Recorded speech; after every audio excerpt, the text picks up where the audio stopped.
28.000 recursos de protección se han puesto contra las ISAPRES por el alza de las primas del Plan Auge. Desde la oposición apuntan a ciertas responsabilidades de FONASA en esta materia. Queremos profundizar en el tema. Tomamos contacto con la diputada independiente Carla Rubilar para abordar este y otras materias. Diputada, gracias por estar con nosotros.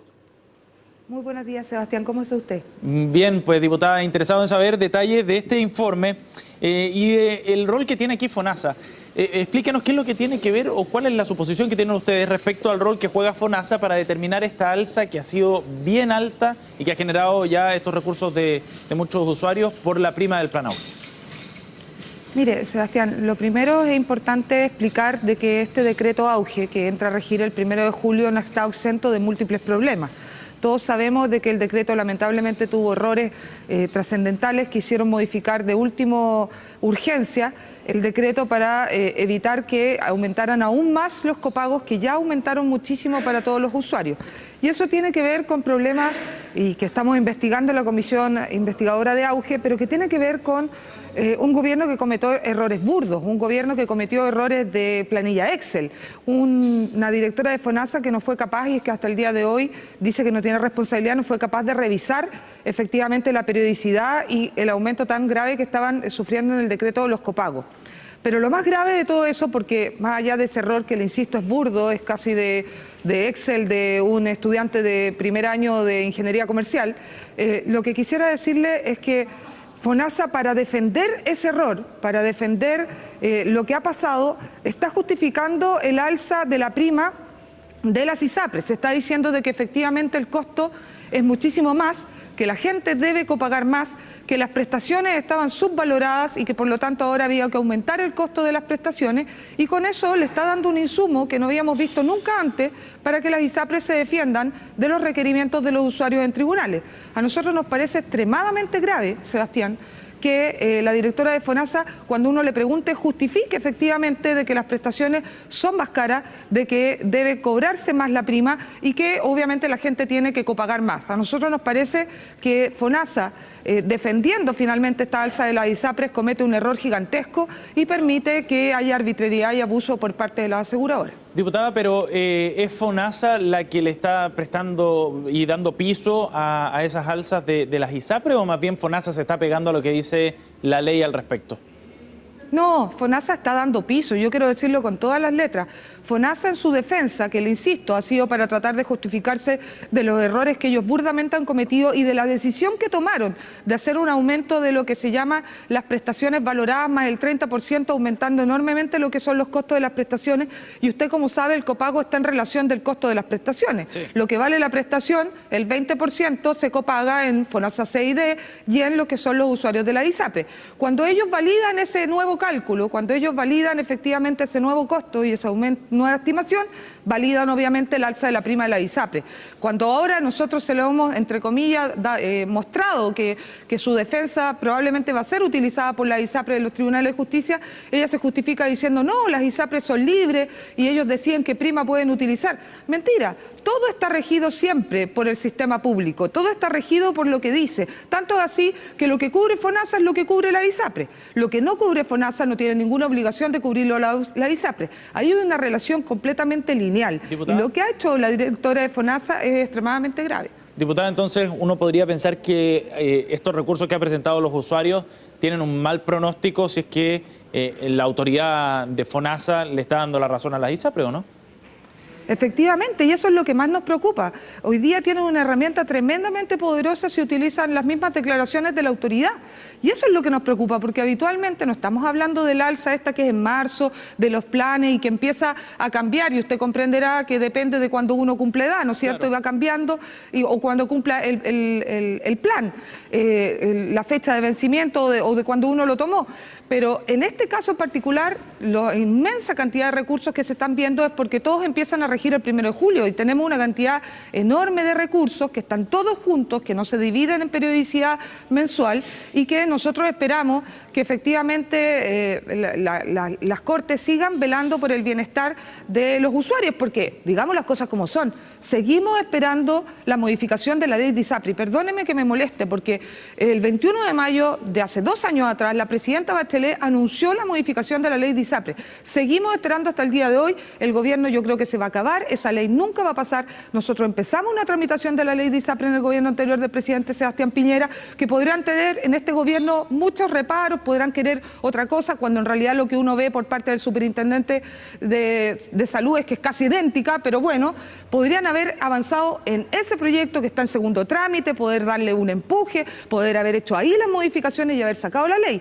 Y lo que vemos lamentablemente es que no hay ninguna, pero ninguna voluntad política de proteger a la gente, y la gente se sigue rascando con sus propias uñas, teniendo que contratar abogados, teniendo que ir a tribunales y viendo si efectivamente la Corte sigue velando por su salud o no, porque ya vimos un recurso hace poco que valida las preexistencias y el descreme por preexistencia en la ISAPRE. Diputada, ahí hay un punto bien relevante. Usted habla de voluntad política. ¿Por qué usted supone o cree que el gobierno no tiene interés en impulsar un proyecto como este tan relevante y tan sensible además para la gente? Mire, yo creo que no tienen acuerdo dentro del mismo gobierno, no tienen claridad de cómo enfrentar este tema. Esto les va a generar nuevamente un problema dentro de la nueva mayoría. Ya sabemos que están con bastantes problemas, con una desaprobación muy alta. En general las reformas no han funcionado. Yo creo que ellos tienen miedo de enfrentarse a un nuevo problema y abrirse una nueva arista. Pero la verdad es que aquí hay un compromiso que se ha repetido en todos y cada uno de los 21 de mayo, y a mí me parece realmente vergonzoso que nosotros no tengamos un proyecto de modificación de la ley de ISAPRE o movamos el proyecto anterior. Si hay un proyecto en segundo trámite, si hubiera voluntad política, podríamos sacar un proyecto tremendamente rápido que proteja a los usuarios. Estamos hablando del 20% de los chilenos, no estamos hablando de un porcentaje menor, muchos de ellos en clase media. Y ojo, que si efectivamente ellos tienen que terminar yéndose a FONASA por las alzas de los planes, finalmente también el sistema público tiene que enfrentar una carga tremendamente fuerte, que ya está muy saturado, con listas de espera, con deuda hospitalaria y con un montón de problemas que todos conocemos. Entonces, por favor, si hay un compromiso, al menos esto, que es una reforma pequeñita de la salud, no estamos hablando de la gran reforma de la salud que es necesaria en nuestro país, una reforma chiquitita, pequeñita, al menos enfrentemos eso, pues. Diputada, me gustaría conversar de otro tema también con usted, tiene que ver con la situación que se vive en el Sename, por todos conocida. Esta semana, eso sí, tuvimos un dato que es brutal, que nos golpea a todos, creo yo, y en particular al Estado de Chile, no al gobierno, sino que al Estado de Chile, por la responsabilidad en las muertes de estos 185 niños, dato que se reveló en la comisión investigadora del funcionamiento del Sename.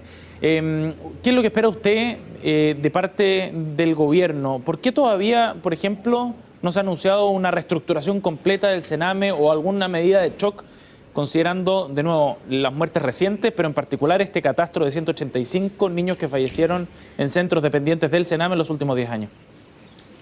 Sebastián, no sabe cómo yo le agradezco que usted hable de la responsabilidad del Estado, porque efectivamente es del Estado. Por mucho que uno pueda hacer oposición, esta no es una responsabilidad del gobierno de turno, esto es un tema demasiado importante y demasiado estructural.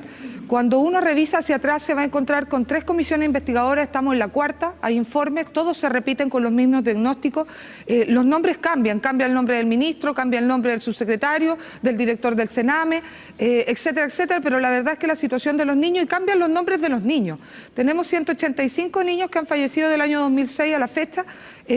Podríamos efectivamente ver cuántos niños más tienen problemas, porque sabemos que los niños que están en lo que se llama la internación, los que están en las casas, sí, ya sea de organismos privados o de dependientes directamente del Sename, son solamente un 4% de los niños que necesitan protección.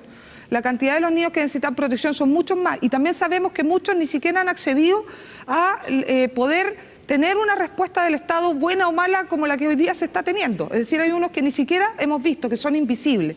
¿Para qué contar efectivamente todos los niños que hoy día tienen otro tipo de problemas, que no necesariamente son niños vulnerados, pero pueden tener un maltrato puntual, habitual, como el caso del niño Santiago, o los abusados sexualmente? Aquí hay un problema del Estado que no le da prioridad a la niñez. Y yo quiero decir las cosas como son. Los niños no votan. Y como los niños no votan, no son prioridad de ningún gobierno ni ningún Estado. Y lamentablemente cuando uno ve los presupuestos de la nación, se encuentra con que el primer presupuesto que se recorta siempre es niñez. Lo mismo en España. Cuando hubo la crisis financiera, lo primero que se cortó fue el defensor del niño de Madrid. Eso es una realidad, lamentablemente, en la inmensa mayoría de los países, ¿para qué decir en Chile? ¿Cuál es el problema que tenemos?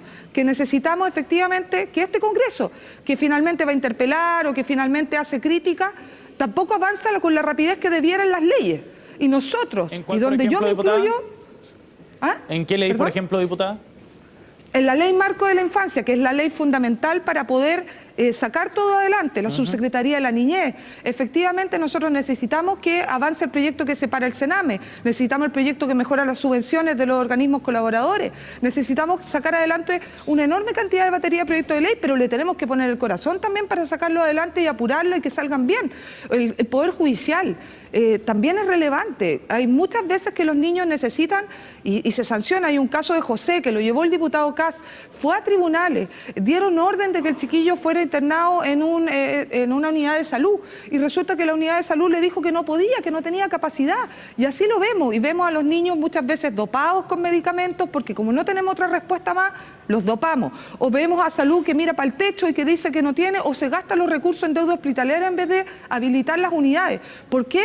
Porque esto es re fácil echarle la culpa al Sename, todos los gobiernos, es que el Sename, dependiendo de quién es oposición, sí, el ministro, el Sename, etcétera, pero la verdad es que aquí hay un tema estructural, de que los gobiernos y los estados, porque no es el gobierno en realidad, son los estados, independientes del gobierno de turno, no le pone la prioridad. Y yo le aseguro, mire, que ahora que estamos hablando con el ministro de Hacienda, que necesita 1.5 puntos más del PIB para garantizar la gratuidad, usted me explica, ¿cómo podemos pensar de que haber un recurso para mejorar el Sename?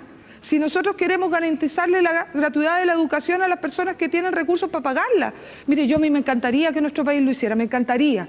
Que yo sería feliz de que pudiéramos dar la gratuidad como derecho universal para todos, para los hijos de los parlamentarios, de los ministros, de los jueces, etcétera. Me encantaría. Ojalá algún día Chile pueda.